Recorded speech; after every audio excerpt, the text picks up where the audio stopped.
A very warm good evening to one and all.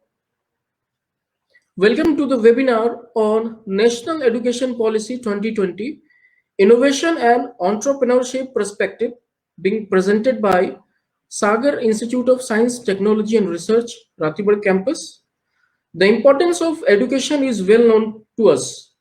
It unveils the eternal truth to mankind and provide reason, vision, and tools to purify mind, body, spirit, and consciousness, so that all can achieve happiness of existing as human being. In a nutshell, education defines character, strength, and prosperity of a nation. Let me draw your kind attention towards what Lord Macaulay had then said about India. To enslave India and Indians, first destroy its rich education system. He then westernized the whole education system, made only English as language of instruction, prohibited the use of local languages, and consequently, gradually, India falls in the trap, and the rest is history. From our Vedas and Upanishad, we know that Vidya Vedati Vinayam, Vinaya Vedati Patratam, Patratva Dhanam Apnoti, Dhanat Dharam Tatah Sukham. Education leads to sensibility. Sensibility attains character or qualification. From that comes wealth, and from wealth one does good deeds, and from that comes joy or happiness.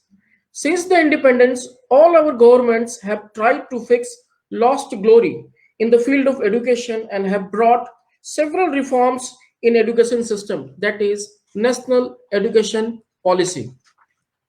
What we have achieved and what not has always been the burning questions to upgrade this policy to ameliorate the entire education system.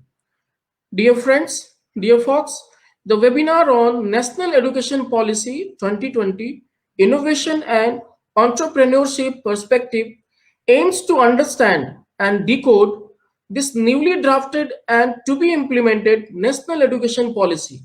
To enlighten us, guide us, we are today blessed to have renowned academicians come expert. Let me welcome the dignitaries who have joined us. Professor Milim Sudhakar Marathe, eminent panelist, Associate Professor, Department of Electronics Engineering, KJ Sumaya, College of Engineering. Dr. Professor Sunil Kumar Gupta, sir, eminent panelist, Honorable Vice Chancellor of Rajiv Gandhi State Technical University of Government of Madhya Pradesh, and Dr. Jyoti Deshmukh, Principal, Sistek R, Ratibad Campus, Bhopal. Dear sirs, madam, a very warm welcome to all of you. Dear friends, I would now like to request the Principal, Dr. Jyoti Deshmukh, madam, to address us on this webinar. Madam, please. Good evening to all. On behalf of Sagar Institute of Science, Technology and Research, Sistek Ratibad Bhopal, I welcome you all to this webinar on New Education Policy 2020. As we all know that the India is heading towards the evolutionary education system, which is going to be implemented very soon. And through this National Education Policy 2020, from higher education to the school education, I would say, this education policy will actually bring many changes to the structure of the education of Indian educational system. And at the higher education level, if I talk about, then this policy is basically it brings the flexibility, as well as I would say it brings the integrated approach to the overall education system. And if I talk about at the master's level, it adopts or it envisages the I would say a basic research component in the system, which will help the research scholars to pursue their studies more into their domain. So in and all, if I say this education policy is actually is bringing the multidisciplinary or interdisciplinary approach to the overall higher education system. I would say that this education policy is very futuristic, and ambitious, but we will still see to it that how effectively it gets implemented and executed at the ground root levels. So to throw more light on this, we have two eminent and scholarly speakers with us today. I am grateful to Dr. Sunil Kumar sir, Vice Chancellor of Rajiv Gandhi Praudhogiki Vishwavidyalaya, Bhopal. And I heartily welcome you, sir, to the webinar. And thank you so much for accepting the invitation. Because as a guide mentor, many of the aspirants of education in Madhya Pradesh will be willing to listen to your views. And even the aspirants of engineering also are curious to know your views. So hearty welcome to you, sir. It's my pleasure to welcome Milind Marathe, sir, who is actually the key role player of this NEP 2020. And I'm sure that his views will enlighten us and throw more light on this. So heartily welcome to you, sir, on behalf of SISTEC Ratibad campus. Thank you so much for accepting the invitation. So without wasting much time, I would request Pankaj Sharma, sir, to continue the proceedings. Thank you so much.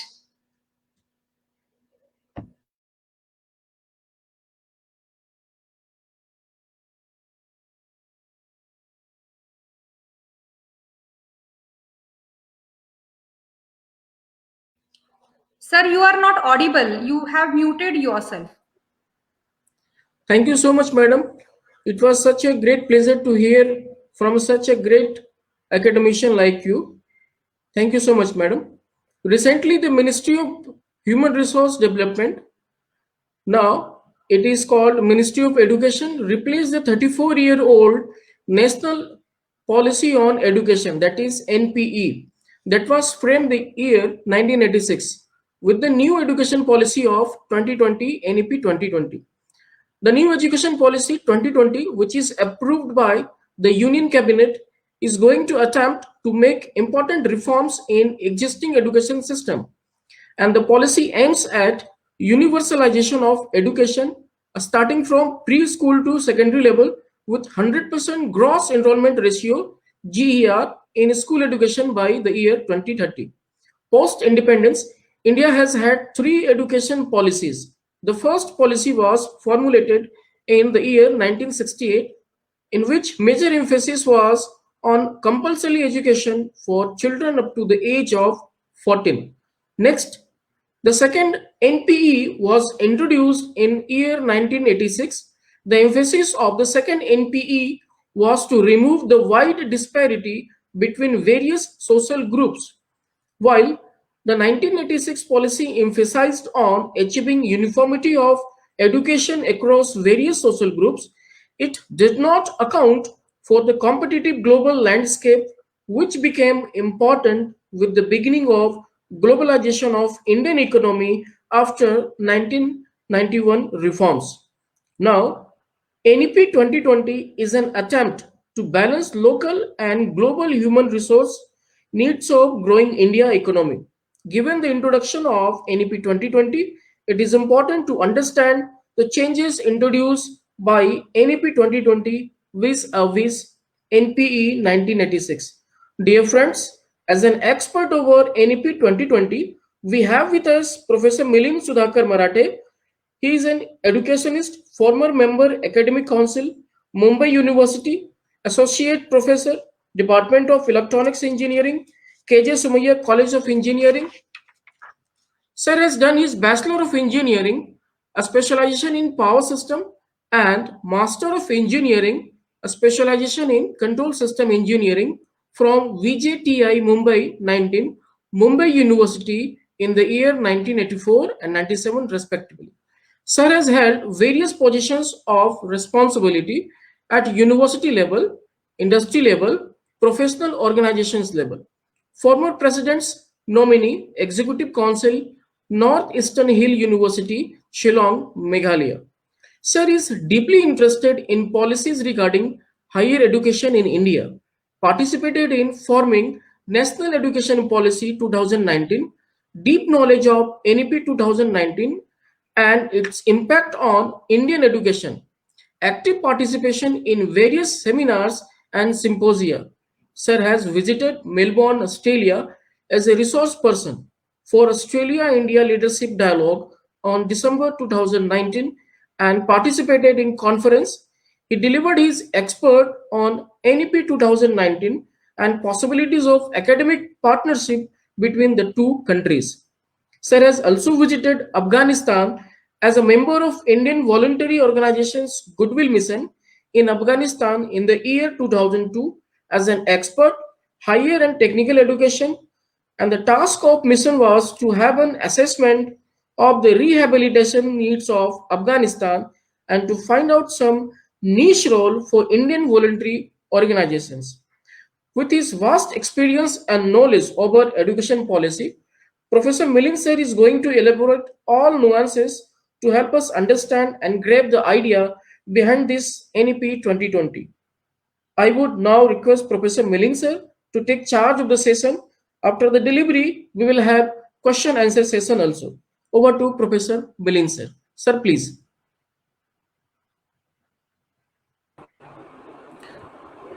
Namaste to all.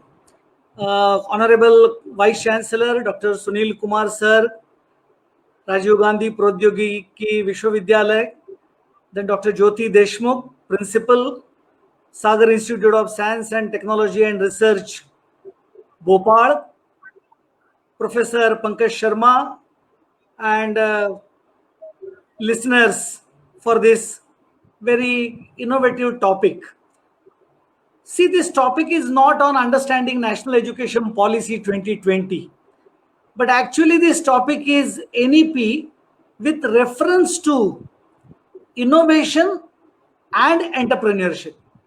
So that was really exciting that now we are going into the details of few focused areas and how the National Education Policy is going to act as a catalyzing agent to fulfill certain things.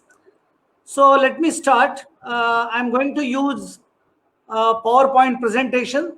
So just wait. I'm just sharing the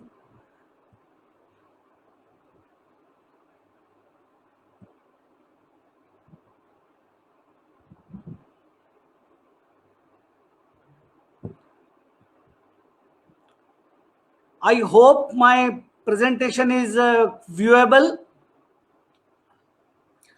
Yes, sir, it is visible, sir. Okay, so let me start with my presentation. Now, basically the topic, as I said, is a NEP, Innovation and Entrepreneurship Perspective. So let me go to first innovation and entrepreneurship perspective. Then I will go to what are the needs if I want to have an innovation and entrepreneurship in our country, naturally through education. What is the requirement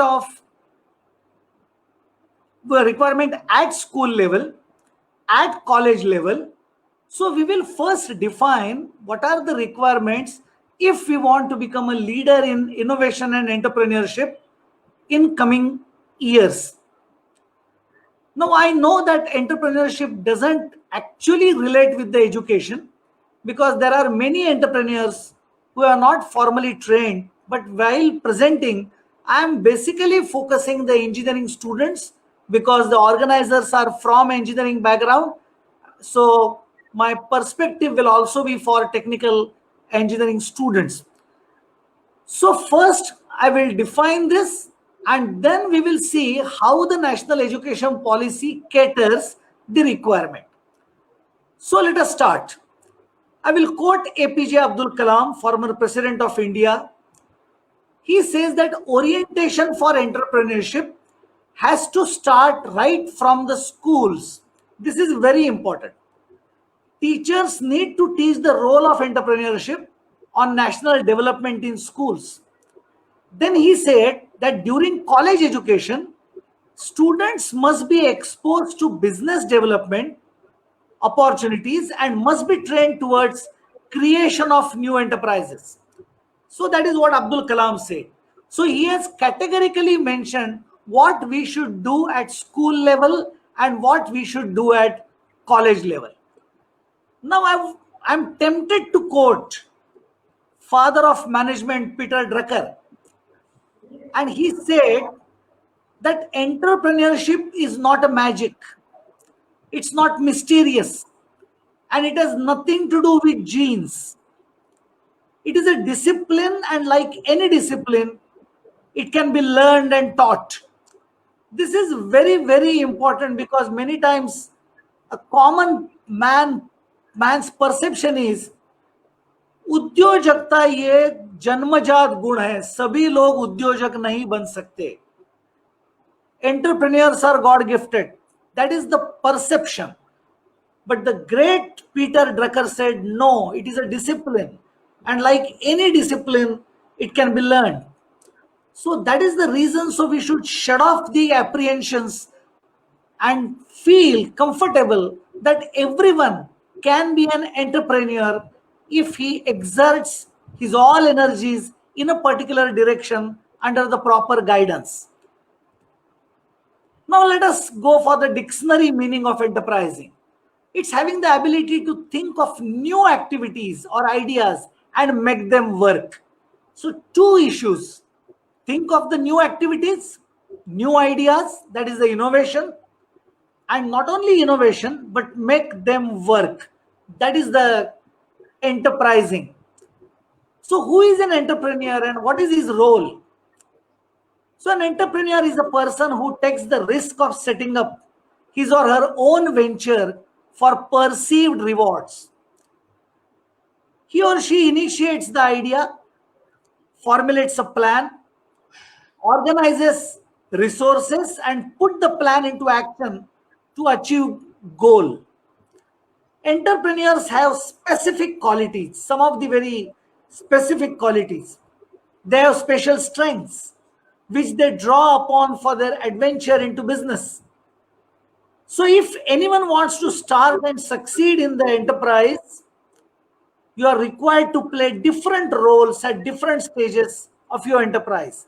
So some of the essential qualities entrepreneurs must possess are briefly described. I will not spend much time because it is not the core talk on entrepreneurship, but I will just scroll what are the qualities required, and I request all the audience to keep in mind the qualities and relate it when we will talk about the NEP and how these qualities can be imbibed among the students through this national education policy. Now let us quickly go. A strong desire to be a winner, so need to achieve. So that is one driving force. That is the essential qualities of an entrepreneur. Then quality to stick to it. Continuity. Because there will be ups and downs. There will be success and what you can say, not so successes. Defeats rather say. But still you have to continue. You have to stick to it. And so it is called as perseverance. So that is another important quality. Definitely analytical ability. Then always he must be very keen on using different feedbacks with the prompt and accurate data and get the learning from it. Again, redesign the strategy and proceed further. Then definitely hope for success, because stick to it is another condition. But to remain in that condition, you must have a hope for success. So that is also a very important quality. Then definitely independence, because entrepreneurs are on their own, and that's why the independence is also important. Systematic planning, coping with stress, and positive self-concept.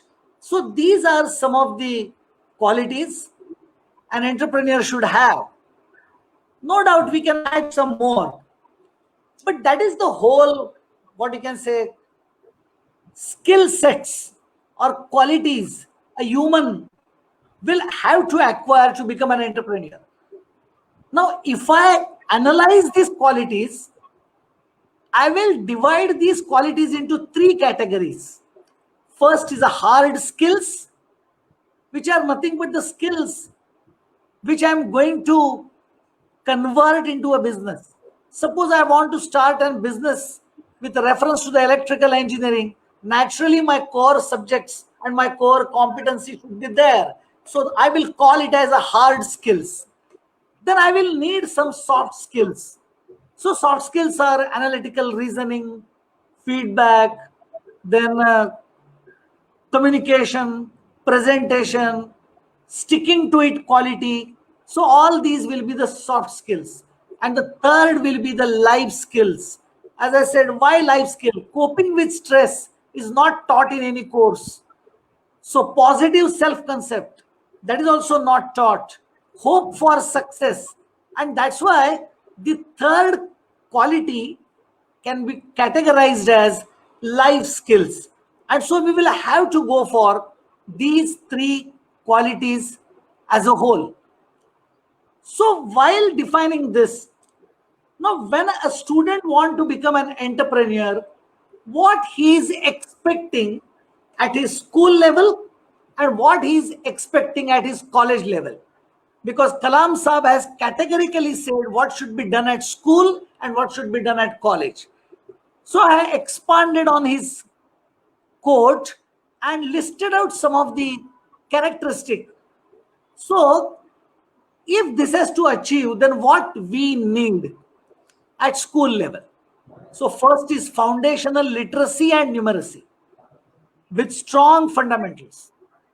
Then no to rote learning, because the majority of our Indian school system is facing the problem of rote learning. The ASAR, which is a report published every year, says very categorically that even a standard 7 student of Indian school system cannot read continuously 2 paragraphs without any mistake. And if he reads it, he cannot comprehend what is mentioned in those 2 paragraphs. He is very weak in basic mathematics, addition, subtraction, division, multiplication. Forget about the complex mathematics. So that is the pathetic situation of school quality by and large. No doubt there are exceptions also, as usual. And so what we expect at school level is foundational literacy and numeracy with strong fundamentals, and no to rote learning, but yes to clarity of concept and understanding. Then another important thing is schools, administrators, teachers, managements should be welcoming of new ideas of students and creating conducive atmosphere for innovative and out-of-box thinking. One scholar has said that at the age of 6, I was an extraordinary innovative thinker, and a complete schooling killed my innovative instinct, because they want standard answers with standard text, with standard format. Anything new, they will say, sorry, not acceptable. So everyone has to fall in line. So that is unfortunately our education system at school level, definitely. And that's why welcoming of new ideas, innovation, and out-of-box thinking by the management of schools, teachers, and principals is at most important. Then experimentation focus. Our syllabus is predominantly theory-based. So learning by doing has to be there. Availability of labs with free access to the students with a different demo experiments. When I say this, I remember Three Idiots picture. And I remember the last scene, Fungsu Wangduk school. And if you just imagine what that school boys are doing, you will find what I'm talking about in this particular 1 or 2 minutes before. So that is the model in front of me. Then there should be a flexibility in choice of subjects. No doubt at school level, and when I'm talking about the school with reference to NEP, it is up to 12th standard. So don't treat school as just school boy or kids. They are up to 12th standard. It's all schooling. 5 plus 3 plus 3 plus 4. structure of the school education suggested by NEP 2020. So students want flexibility in choice of subjects. Then there are two additional aspects: idea seeding about innovative knowledge and idea seeding about career of self. What do you mean by idea seeding of career of self? I will tell you, the Maharashtra students are comparatively less in IAS, IPS category in services. Why? Are they not brilliant? Why not? They are. But the seeding of career through their parents is get the job in private industry. If I am a good engineer, I must get Larsen and Toubro, Siemens. So the general idea of career of a middle class and majority of the families of Maharashtra is get job into private sector. That's why they are less in administration. But let us say that meeting and interacting with first generation entrepreneurs on continuous basis, if this practice is started, then many students will have an option of becoming an entrepreneur as his or her career. So that's why I call idea seeding about knowledge, innovative knowledge, and career of self.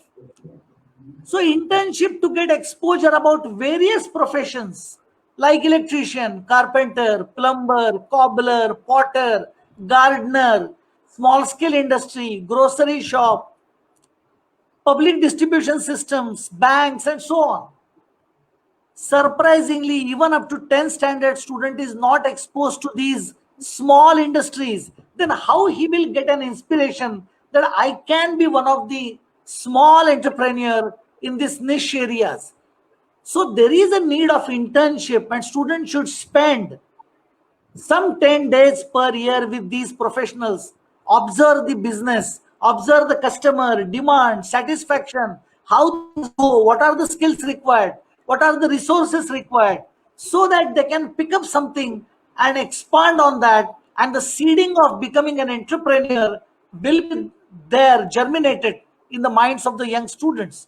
And that's why that is very, very important, continuously meeting and interacting with first generation entrepreneurs. Then definitely education in mother tongue or the state language. Why I'm saying so? Because the clarity of thoughts, understanding abstract and difficult concepts, creating new thoughts is always good if you have been taught in your mother tongue or your state language. Because now when I'm talking to you in a language which is not my mother tongue, I'm sure, and you will also appreciate, that 40% of the my brain energy is vested in translating my basic thoughts into the language in which I am speaking. If I'm free from that 40% wastage, I can invest that brain power into abstract thinking and something, creating new thoughts. And that's why education in mother tongue is very important. Just take out the last few years Nobel laureates, and you will find that the majority of the Nobel laureates have been taught in their mother tongue. It's not surprising, it's the fact. Another important thing is skill development opportunity has to be a part of curriculum. Unfortunately, in our country, if I'm opting for skill, it is treated that I'm not up to the mark as far as the intellectual capabilities are concerned. And that's why I opted for skills. Actually, it should not be. Everything must be curricular. So that is the expectation at the school level. When you passed out 12th and when you entered into college, and that too in engineering college, the expectations at college levels are very high. I have listed a few. Again, absolute freedom of choice of subjects, no regimentation of faculties like arts, science, commerce, vocational, professional, nothing of that sort, because real life problem always lies in interdisciplinary nature.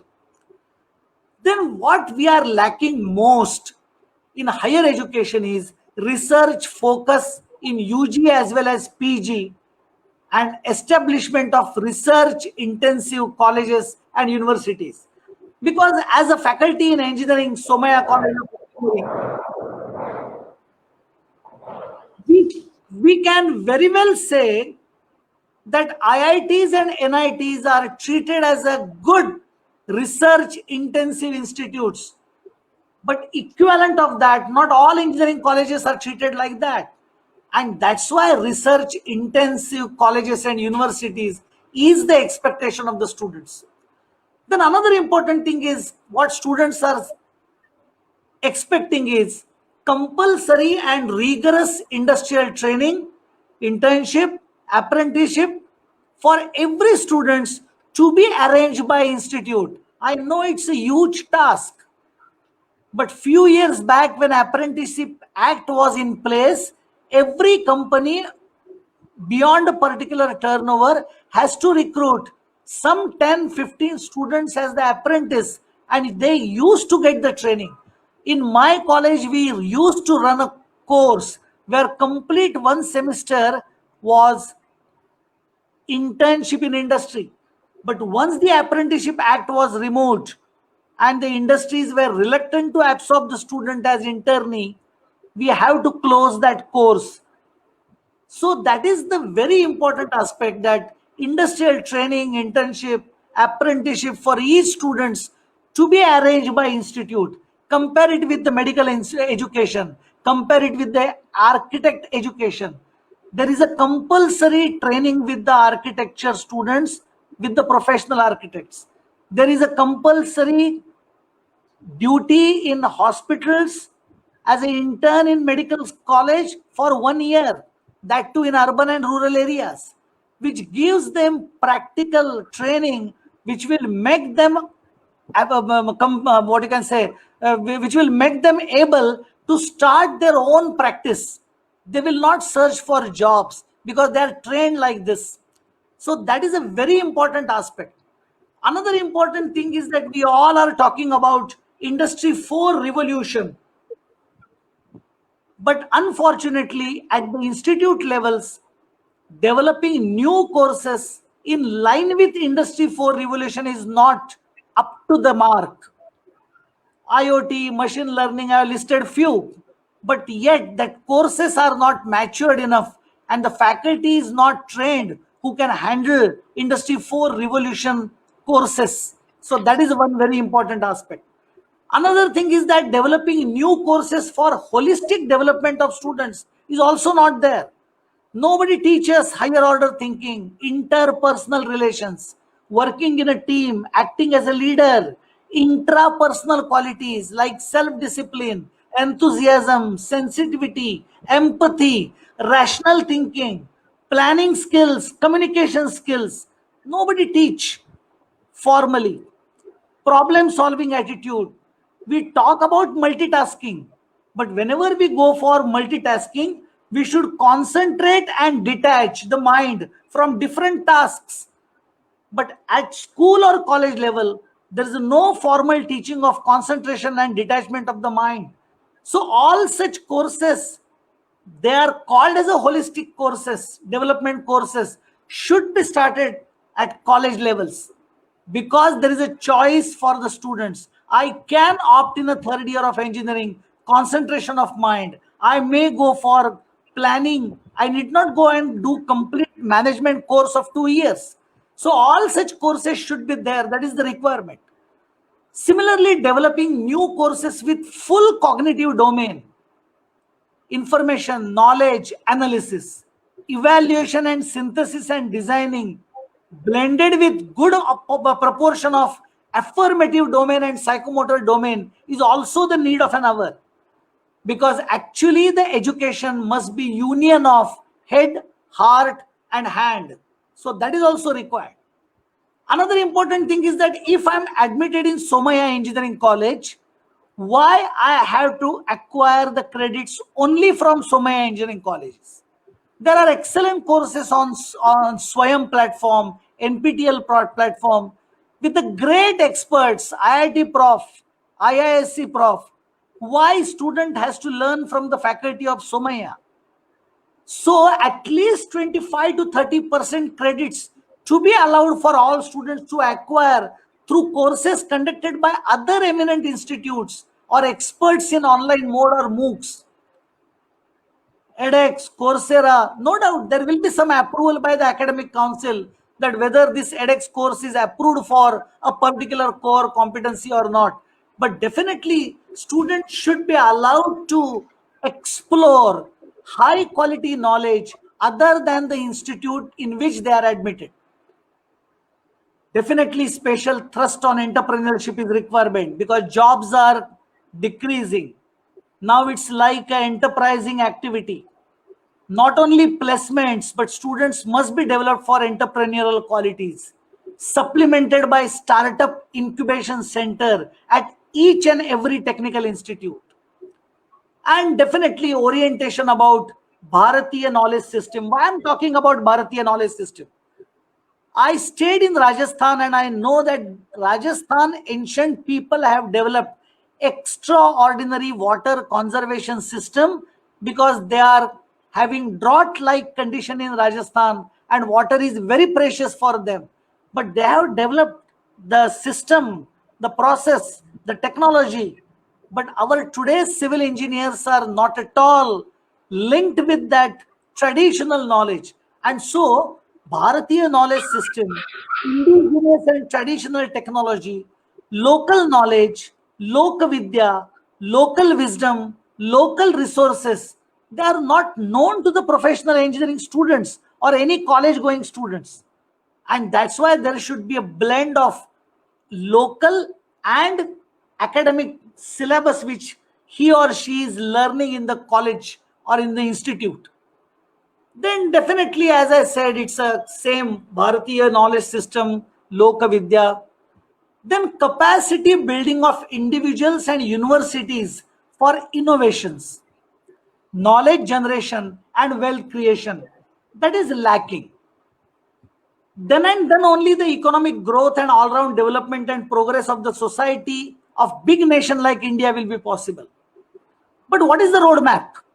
The roadmap is strong academics with focus on hands-on training, research culture, promotion of research publications, because that will be the first step. Systematic thinking, writing a paper, getting good citations, then some of the papers after 1 or 2 years and adding good insight into that paper topic will lead to some of the patents, IPR. So applying for patents. I have not written over here receiving the patents. That is the next step. But at least the number of applications by the Indians for the patent should increase many folds. Then and then only we will definitely get some patents. Then developing prototypes, developing new knowledge. But unfortunately, Indians are not going beyond that. After prototyping, they become satisfied. So technology adoption and market availability of the product is very important.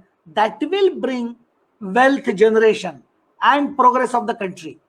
आत्मनिर्भर भारत वैसे नहीं होगा. हम China का बहिष्कार तो करेंगे product का, but if indigenous products processes का आविष्कार अगर नहीं होगा तो चाइना प्रोडक्ट्स के बहिष्कार को अर्थ नहीं प्राप्त होगा. And that's why we have to do all this things.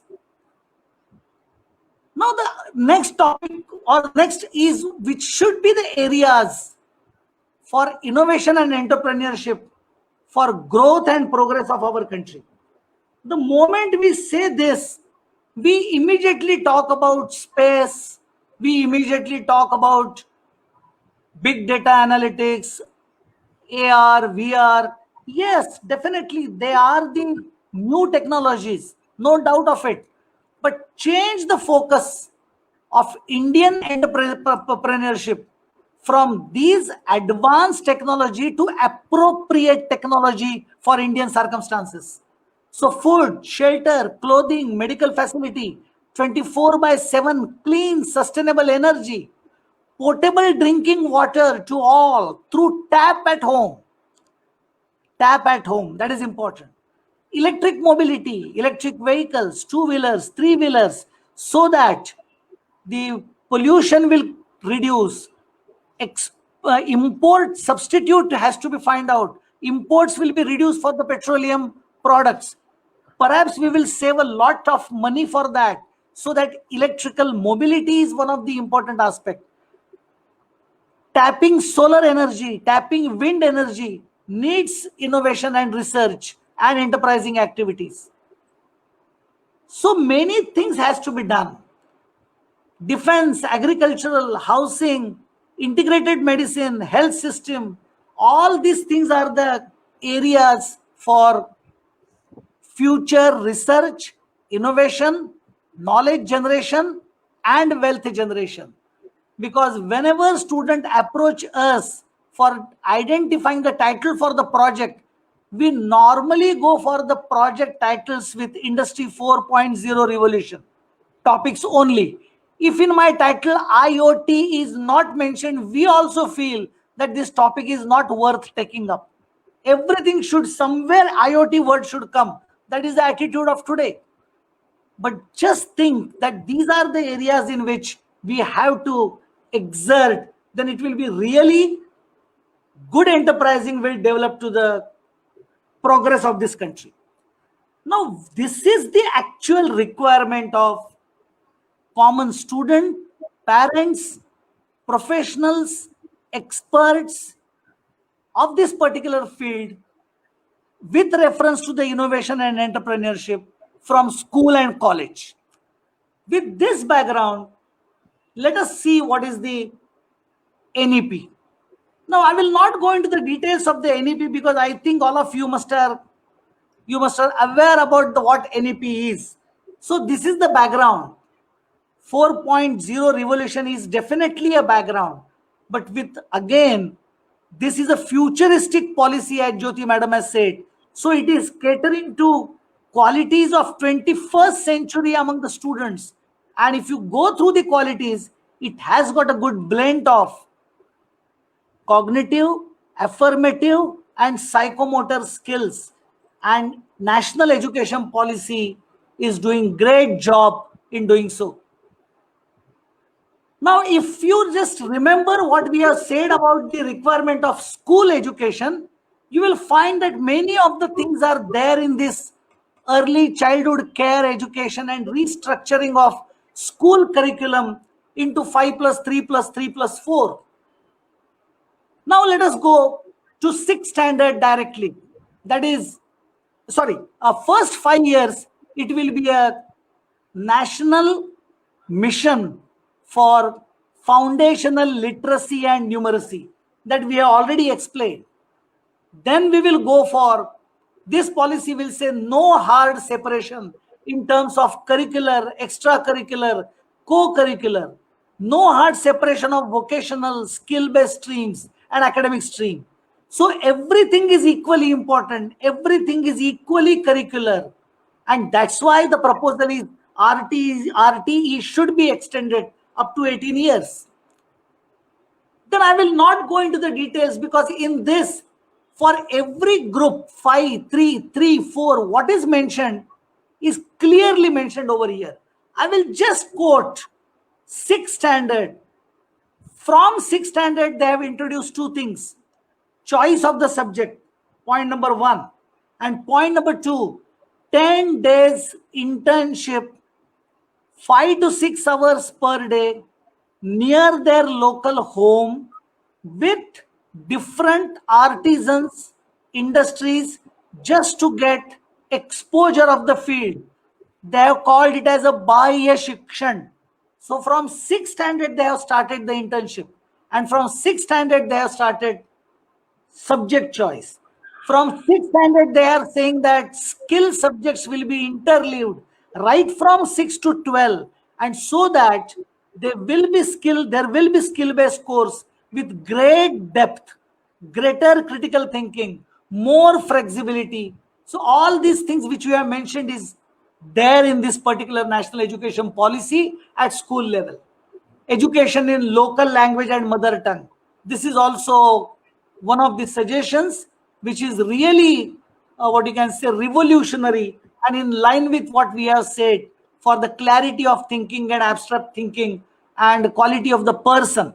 So mother tongue, medium of instruction should be mother tongue or state language is also a proposal. Go to the higher education. They also said that in higher education, there should be research intensive universities and autonomous colleges, because all the expectations we are making from the college definitely will need autonomy. And whenever there is autonomy, when there is a freedom, there is a responsibility. No doubt in India, there are some bad experiences about the autonomy for exploitation of the students, high fee, low quality knowledge, exploitation of the faculty, because the managements are not keen on academics. But that doesn't mean that the autonomy as a whole is a bad. Actually, let us say goodbye to affiliating system which we are following for last 72 years from independence. Let us start with autonomy as a buzzword for this national education policy, which will bring all the things and expectations which students and parents are having with the higher education. Then I said shifting towards more liberal education, that is the marriage of science and humanities. Why it is important? Because 64 kalas are mentioned in ancient Indian philosophy, and these kalas are what? Engineering, surgery, foundry, carpentry, pottery, everything is an art. Unfortunately, we have segregated science and arts. Actually, it is not. Every scientific endeavor has to be done artfully, innovatively, because art is an innovation, and every art has to be done scientifically and systematically. And this policy says that yes, there is a marriage of STEM, science, technology, engineering, and mathematics with humanities, economics, philosophy, language, art, and culture, so that the affirmative skills will be imbibed in the students. So that is the idea of shifting towards more liberal education or holistic education. I listed some of the things, and they are there in the expectation by the students: interpersonal relations, working in a team, communication skills, and whatnot. So they have proposed a 4-year bachelor program of holistic education. Then there is a multiple entry and exit option in 4-year graduation course. Suppose after 2 years I want to practice some of my enterprising thoughts, I will get a break. I will acquire the credits by that time. I will store it in my account. After 2 years, 3 years, I will come back. I will acquire another credits. And then once the fulfilling of required credit is done, I will be allotted degree. And if I don't come back, then whatever I have done in 2 years, they will acknowledge my efforts for the 2 years by different names. At present, it is suggested that if you leave the graduation after 1 year, you will be awarded certificate, 2 years diploma, 3 years degree, and 4 years degree with holistic education. But don't go by the words, go by the spirit. It is the idea is that whatever you do 1 year, 2 year, it will be acknowledged and rewarded. Similarly, multiple entries allowed, though the syllabus will be changed. Don't be rigid. Find out the commonalities. Allow the students to work in the new areas after a break of 1 or 2 to 3 years. So that flexibility is also given, because we are making students or preparing students for the life and not for the mere lesson. Now, whatever we have talked as an expectations in developing innovation and entrepreneurial qualities, research is a main factor, and national education policy has clearly come up with National Research Foundation. It will establish National Research Foundation with number of activities. This statistic is I have taken from Survey of India 1617. It is just the comparison of number of papers, number of researchers, number of patents, and all. Now I will just tell you the last. India filed only 45,057 patents, and that took 70% by NRIs. So people of Indian origin studying or in India, only 30% is the contribution. That is pathetic. And that's why we have to give a great boost to research, and NRF, which is proposed by NEP, will do a great job. So what NRF will do? It will stimulate and expand research in India.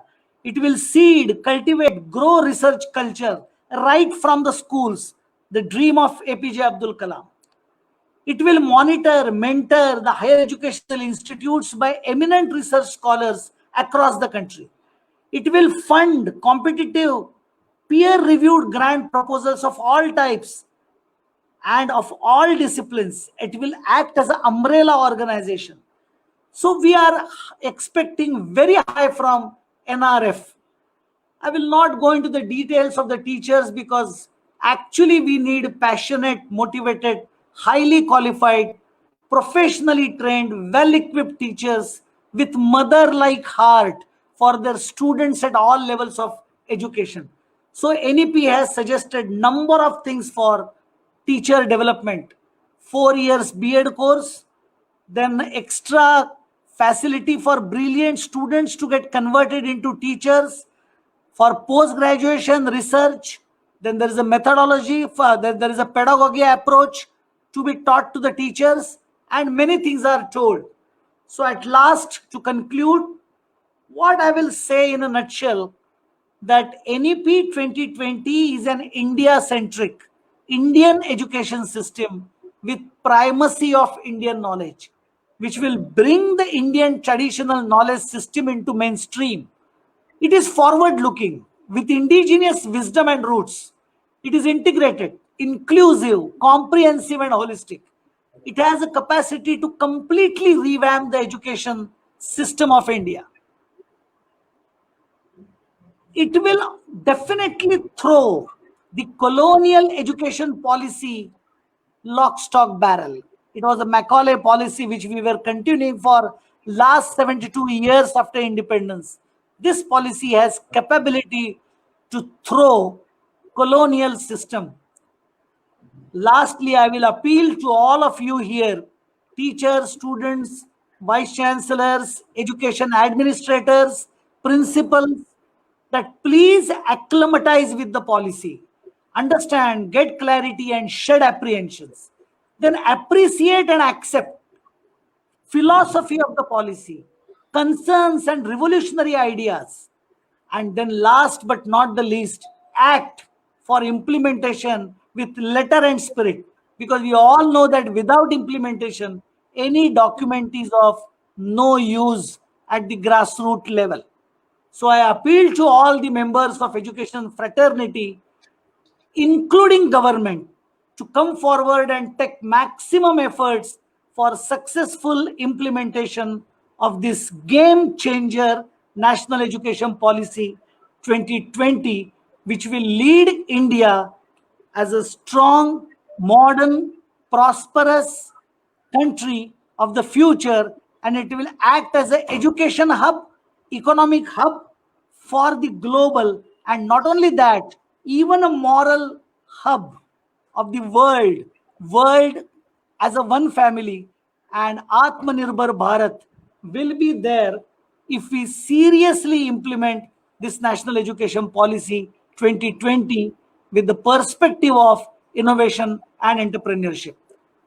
Thank you. Thanks a lot for patient hearing. Thank you very much. Thank you so much, Professor Milind sir. Your inputs have certainly cleared so many whats and hows. Now we are heading for question answer session. During the delivery, so many participants have raised questions. Let me on behalf of them ask 3 questions. Sure. So first question is, why the rigid separation between subjects stream will be done away with? How it will be helpful? See, once we are admitted in any faculty, and if after some time, if we realize that this is not a cup of my tea, then the migration is very difficult. Point number 1. Point number 2, it is simpler from the operational point of view for the management of the colleges and schools but not in line with the demands and aspirations of the students and parents. I will give you a very classic but negative example. I know it's a negative example. In engineering colleges, definitely in Maharashtra, I am sure 50% seats of engineering institutes are going vacant for last continuous 4 to 5 years. But at the same time, the good colleges, quality colleges, there is no problem of admission. But 50% seats are going vacant. Why? Because we have not changed our attitude. We have not given the resources which are required by the students and parents. So what students and parents have done, they have taken corrective action on their own and they have stopped taking admissions into the engineering colleges. So actually we as an administrator and education administrator and principals and policy makers should have sensed this long before, that what are the aspirations of parents and students, and we would have changed our delivery, content, pedagogy, but we are not done. And that's why parents have taken corrective action. So I feel that this will not work for coming years. And that's why this flexibility has to be given. Now, when I'm talking about this, I'm not saying that if I'm opting for electrical engineering, my subjects of electrical engineering will be 10% and music, dance, painting will be 90%. Absolutely nobody will say this. Definitely 70% will be the core subjects of my branch. So in that way, the branch concept will be there. But am I allowed to take law? Am I allowed to take economics? I know students from my college, if I ask them at the end of the project, what is the cost? They will say, sorry, sir, we asked in the store of the college, they procured for us, and we developed the project. They are absolutely illiterate about the economics, finance, concepts of this. So will they develop as an entrepreneur? So if the student want to take economics, management techniques, some legal aspects, some enterprising qualities courses, some languages, understanding customer psychology, perhaps that will help the students to become good entrepreneur, not only entrepreneur, good engineer, or whatever dream he has got, he will be able to pick the courses according to his need. But we are not doing so. We are giving electives, that too on the basis of availability of the faculty, when we say that we are giving these electives. So I think that it is bit difficult for implementation, but with the concept of cluster colleges and some efforts, I'm sure we will be able to do that. And we have to do that because that is the need of the students and parents. Thank you. Thank you so much, sir. That was really insightful answer. My second question is, why is the policy forcing a standalone institution to transform themselves into multidisciplinary mode, or they will have to close? See, actually, I don't think that the last sentence which you said is an immediate effect that they have to be closed. Point number one. Point number two, because Rome cannot be built in one day. Yeah, exactly. Try to understand the basic spirit behind this. When we say university, literary meaning of university has got a word universal. So when we are working with a standalone system, are we giving that universal approach to the students? For example, I am a faculty in Somaya Engineering College. Fortunately, Somaya University has got medical college of our own. We have got a law college, we have got a management, we have got a arts commerce, we have got school. So suppose if my student is trying to work on biomedical project, my hospital is there. So my students are in the boundary of all disciplines. I need not go and ask to the KEM hospital of the Mumbai. I have to ask to my own institute's hospital. Legally, the administrative wise, they are different. They are operating independently. But they all are available in the cluster. That is the idea of not to have a standalone system. Look at the agricultural colleges. They are standalone. But now, agro engineering, water conservation, many subjects are interdisciplinary. But their students are not getting flavor of that. And that's why when I say that the standalone institute should be turned into multidisciplinary, it doesn't mean that suppose if Sagar Institute of Technology is an engineering college, you should start all the faculties. It is not the idea. But what are the related courses which students may feel helpful, that at least you should start. So that is the idea of coming up with a multidisciplinary nature. It is in a way strong words that no standalone institutes will be operative in coming future. But the trend is state level technological university, state level medical university, state level sports university, state level law university. तो general university क्या सिर्फ कला वाणिज्य विज्ञान के लिए ही बची रहेगी क्या? Is that a real sense of education? That's why it is said. So shut off the apprehensions. ये close वगैरह कुछ नहीं होगा. Slowly we have to migrate. And classic example is of IIT Bombay. At least I know IIT Bombay because I'm staying in Mumbai. They have started education technology. They have started MSc. They have started School of Management in the IIT campus. So they also feel that yes, it is a helpful. So that is the spirit. So don't consider that otherwise you will be closed within 5 years. Absolutely not. Try to migrate in that particular direction. That is the whole idea. Thank you. Thank you so much, sir. One more question I would like to ask, if you permit, sir. Yeah, please.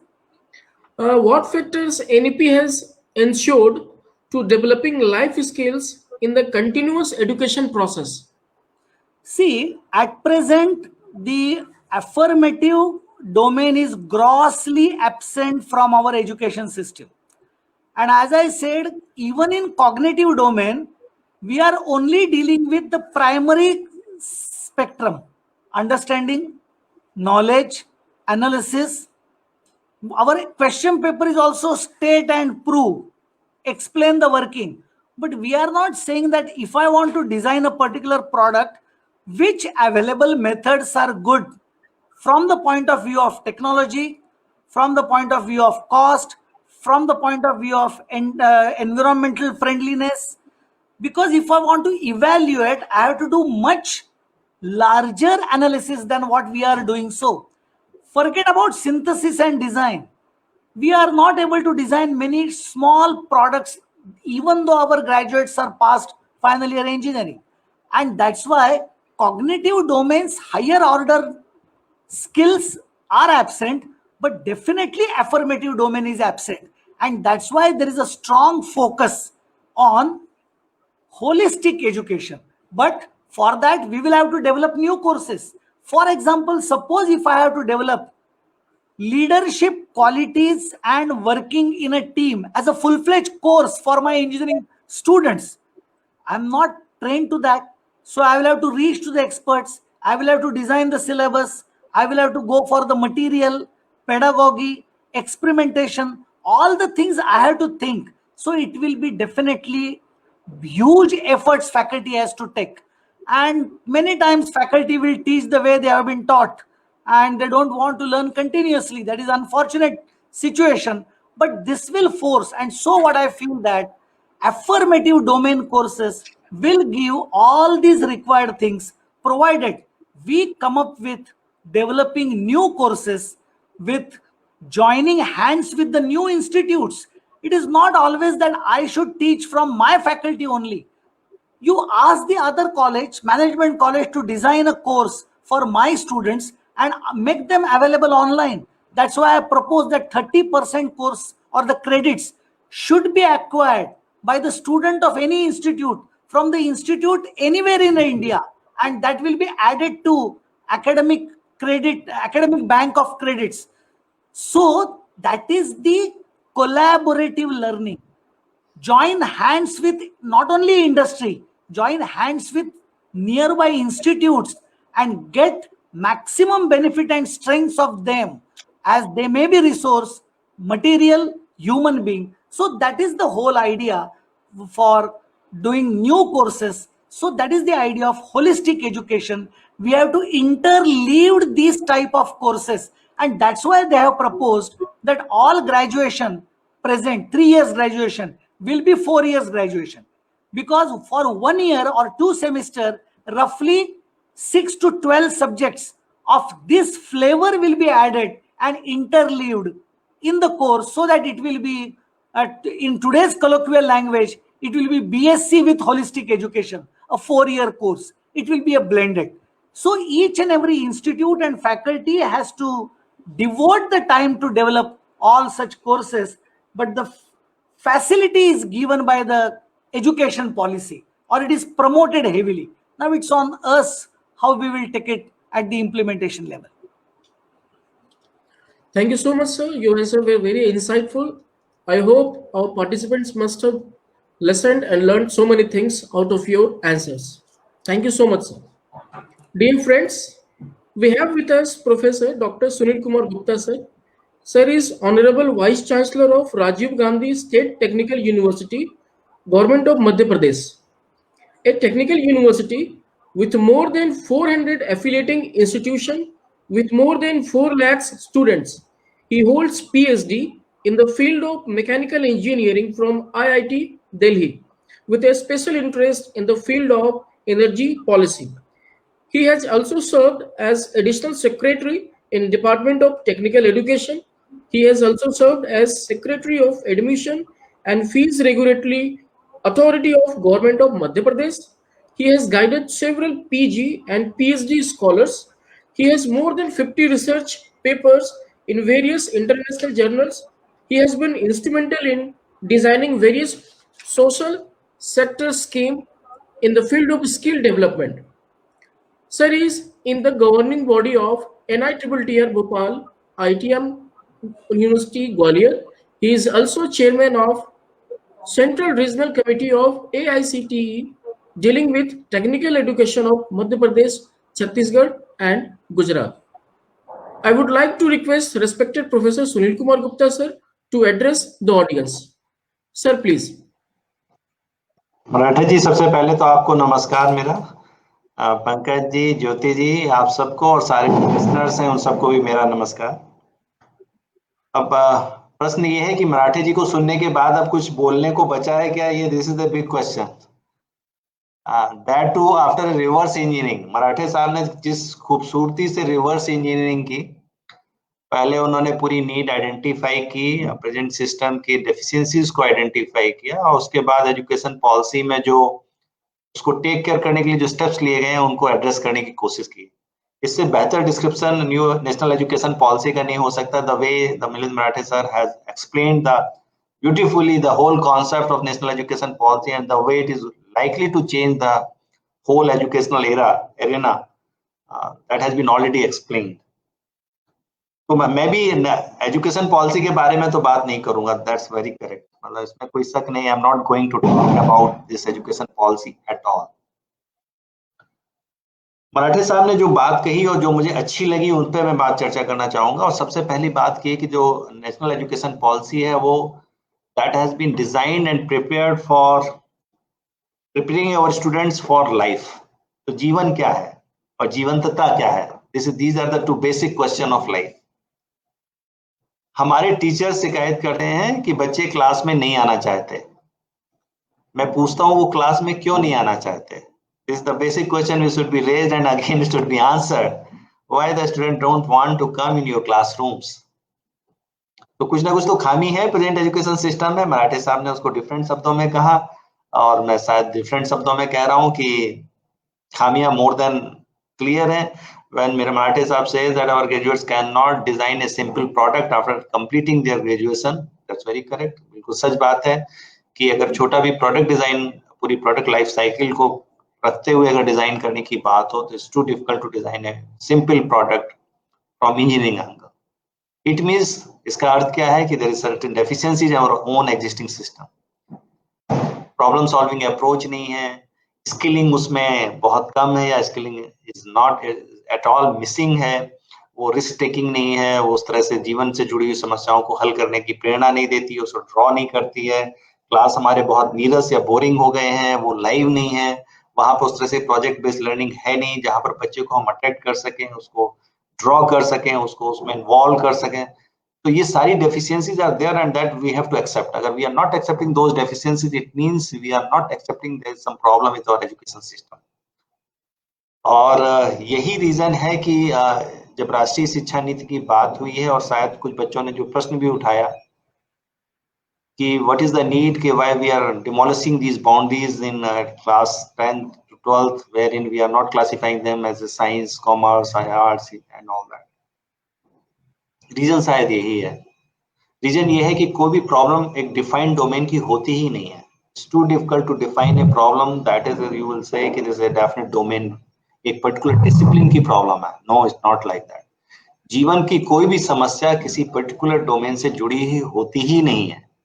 And that's a beauty, and that's why we are failing to give a solution to a problem. क्योंकि हमारा discipline based जब education में हम जाते हैं तो जो बाकी डायमेंशंस हमको नहीं आते हैं, that restrict us, और या हमको हमारी जो कैपेसिटी को रिस्ट्रिक्ट करते हैं, when we cannot give proper answer to a problem. एक छोटा सा एग्जांपल मराठे साहब ने कोट किया था जब वो एंटरप्रेन्योरशिप की बात कर रहे थे, तो उसमें उन्होंने उसको 2 बार रिपीट किया था. That is only one thing, और वो था कि नल से पीने लायक पानी आने की बात कही थी, fresh water from the tap. अगर आज किसी छोटे बच्चे से पूछे कि पीने का पानी कहाँ से आता है तो शायद नल से तो कभी नहीं कहेगा. So this is again a big question. After 72 years of independence, if we are writing this as an entrepreneurial problem, that we should get fresh drinking water from the tap. हमको नल से पीने लायक पानी आना चाहिए. If this is a problem, then you can assume and then you can think, you are forced to think कि हम किस तरह की समस्याओं से घिरे हुए हैं. What kind of problems we are facing of now. I am again raising another question. As a mother or as a father, class 10th में पढ़ने वाला बच्चा अगर आपसे ये कह दे कि मैं पापा बिजनेस करना चाहता हूँ या माँ मैं बिजनेस करना चाहता हूँ, मैं पढ़ना नहीं चाहता, what will be your reaction? Just it tells about your mindset, wherein if you are trying to take some risk and you are wanting to do some business, ये टिपिकल जो माइंडसेट है, इंडियन माइंडसेट, वो fit in नहीं होता है. Even I can say for sure in typical middle class families that we what we call educated families, अगर बच्चा ये भी कह दे क्लास 10th के बाद कि मैं फिजिक्स, साइंस, मैथ्स, केमिस्ट्री या बायोलॉजी जैसे सब्जेक्ट्स में नहीं पढ़ना चाहता and I want to pursue my career in some performing arts, या मैं आर्ट्स के सब्जेक्ट उठाना चाहता हूं, तो again this is a shocking news for the parents. ये भी बड़ा शॉकिंग न्यूज हो जाती है बच्चे पेरेंट्स के लिए. We are living in this kind of society where in predetermined, जो हमारा नोशंस है वो बहुत प्री डिटरमिन्ड है, and that get reflected in our education system also. ये हमारे एजुकेशन सिस्टम में भी रिफ्लेक्ट होते हैं. जैसे for example for this year if you talk about, and I was just going through the allocations, seat allocations or seats get filled in various engineering colleges.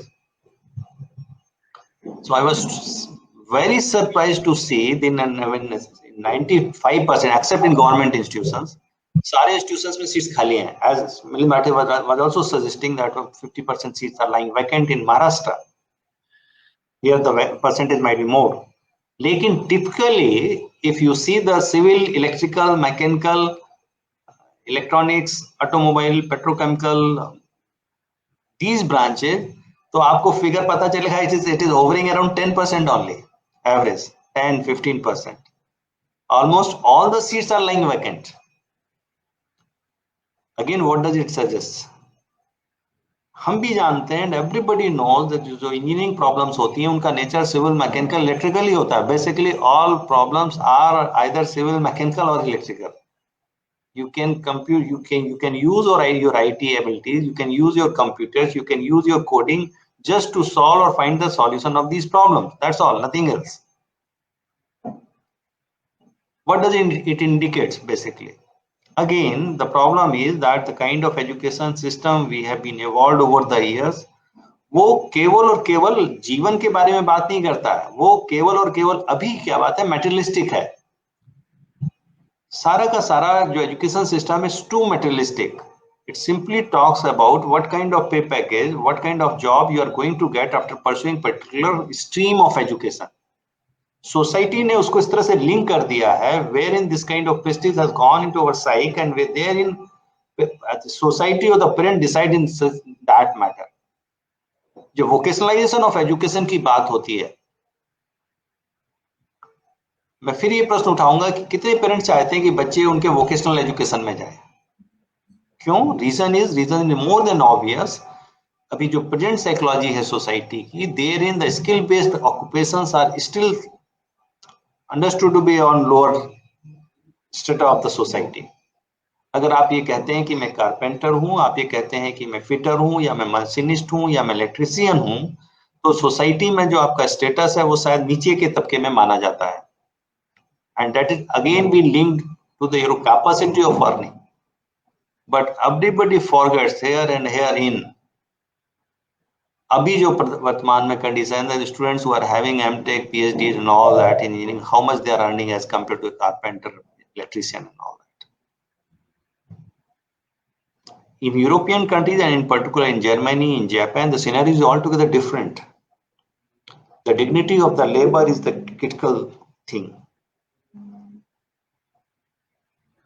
And जब dignity of labor महत्वपूर्ण हो जाती है तो every job becomes very, very, very, very, very important for everyone. Everybody knows that this is important. इसको change करने की जरूरत है।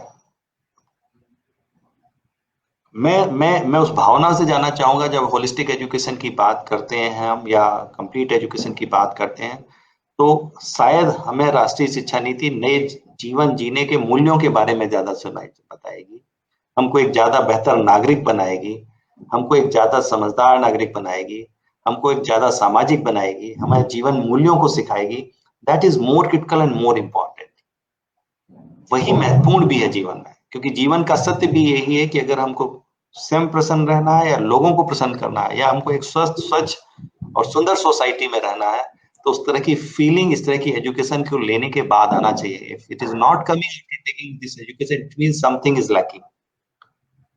और शायद जब हम मल्टी डिसिप्लिनरी और मल्टीपल एंट्री और मल्टीपल एग्जिट की बात करते हैं, तो वही स्वच्छंदता लाना चाहने की प्रयास करते हैं, वो प्रसन्नता हम लाना चाहते हैं, जहां पर जब जो चाहे हम पढ़ना चाहते हैं, और जब चाहे हम छोड़ना चाहते हैं, और जब चाहे हम आना चाहते हैं। यही तो हम चाहते हैं। हम प्रसन्न कब होंगे? अगर हमको बाउंड्रीज में बांध दिया जाए और ये कहा जाए नहीं, अब आपने मैथमेटिक्स ले लिया और मैथमेटिक्स आपको समझ में नहीं आ रहा है, तो आप हिस्ट्री नहीं पढ़ सकते। और मैं कह रहा हूं नहीं, मुझे मैथमेटिक्स बिल्कुल समझ में नहीं आ रहा है, now I want to switch over to the history. That kind of flexibility is really required. मैं इंजीनियरिंग में आता हूं, लेकिन मुझे लगता है नहीं, it's engineering is not my cup of tea and I want to leave it, then I should be allowed to leave it. And after few years of my professional life, if I feel like it, I should have done my graduation. I should have done my graduation in particular field of specialization. Then I should have that flexibility wherein I should be able to come back and should do all those kind of things. तो ये विस्तार से मिलिंद मराठे जी ने तो बहुत सी चीजें बोली, लगभग पूरी की पूरी एजुकेशनल पॉलिसी को एक तरह से खोल के रख दिया था। So I don't think I need to talk about those things, but I am just talking about the spirit and the spirit with which it should get implemented. अगर स्पिरिट को जो उसमें छुपी हुई है, निहित है, अगर उसको हमने पहचाना नहीं, आइडेंटिफाई नहीं किया और उस तरीके से उसको इम्प्लीमेंट नहीं किया, तो ये पुनः एक पॉलिसी बनकर रह जाएगी, जिसे 86 पॉलिसी है, उससे पहले की पॉलिसीज है, इस तरह से ये भी एक पॉलिसी बनकर रह जाएगी, उसका सही अर्थ नहीं आएगा। जीवन के अगर सही अर्थों में इसको बांधना है, तो उसकी भावनाओं को पहले, उसमें निहित भावनाओं को हमको समझना पड़ेगा। शिक्षा को एक उत्सव के रूप में देखना पड़ेगा। You will have to treat your educational institution like a place wherein you come for enjoying the life. You should not feel like it is a burden on life. बच्चे में ये उत्साह होना चाहिए कि मुझे आज स्कूल जाना है। ये जो बात आती है ना, जब नर्सरी में आती है, लेकिन जैसे जैसे आगे बढ़ते हैं वो फीलिंग मिस होने लगती है। जब प्ले स्कूल रहता है तो बच्चा जाने को इंसिस्ट करता है कि मुझे प्ले स्कूल में जाना है, क्योंकि वहां पे मुझे खेलने को मिलेगा। लेकिन जैसे जैसे वो बर्डन बनता जाता है और जैसे जैसे वो भार बढ़ता जाता है, उस स्पिरिट को हम मिस करते जाते हैं, हम उसको एंजॉय करना जैसे बंद कर देते हैं शिक्षा को, और तब हम उससे दूर भागने की कोशिश करते हैं। वो जब तक हम उसको खत्म नहीं करेंगे, जब तक हम इनको ऐसी जगहों में कन्वर्ट नहीं करेंगे जहां लोग मन से और फोर्सफुली से कि नहीं, मैं तो, मुझे तो जाना ही जाना है, now I want to learn something because this is a place where in I can learn something for my life. That kind of feeling if we can not inculcate, this will be a great failure. और इसको इस उत्सव को मनाने का सही समय आ गया है. Now we have a policy, we're quite liberal, quite open, and we should embrace this policy in that spirit. Only then we will be enjoying the fruits of the same. Thank you very much. Thank you so much, sir. What a wonderful delivery you have made. But I think it was really a subconscious of the national education policy through your words. Thank you so much, sir. Your vision has really helped the university to reach new heights. Dear friends, let us pray and hope for an effective education reform in the name of National Education Policy 2020 that can bring about long-lasting, impactful changes, not just in the education sector, but the overall development of our nation. Let us hope National Education Policy 2020 to be the most successful and balanced ever education policy in the world, which is having student-centered learning, teacher autonomy, life skill rich flexible curriculum. The education policy is aimed at providing equal education opportunities to all based on a humanist approach to learning, and that is ultimately going to increase quality, efficiency, equity, well-being, and lifelong learning. Recent reforms aim to further develop school as learning communities, focusing on the joy of learning, collaborative atmosphere, while promoting student autonomy. With these words, I would now like to conclude the event with heartfelt gratitude to whosoever has helped this event to become useful and instrumental to set a flux around the ability to understand and to digest all the nutrients and vitamins of National Education Policy 2020. On behalf of Sagar Institute of Science, Technology and Research, Rathiwad Campus, I, Professor Pankaj Sharma, extend my thankfulness to Honorable Vice Chancellor Sir for giving us his valuable time and sharing his deep insights. Respected Professor Miling Sudhakar Marathe Sir for his wonderful explanation of the National Education Policy 2020, having shared with us his vast knowledge over the subject. Principal Madam Dr. Jyoti Deshmukh Madam for her vision, guidance and support that has actually driven our team to structure this event. HODs of all departments for the valuable suggestions and cooperation. Mr. Pankaj Mangtani and Mr. Rishi Tiwari for their technical support. Last but not the least, all the beneficiaries, all the participants, dear students, whose online presence has really made the purpose of this event successful. Thank you so much. Jai Hind. Namaskar. Namaskar. Thank you. Stay.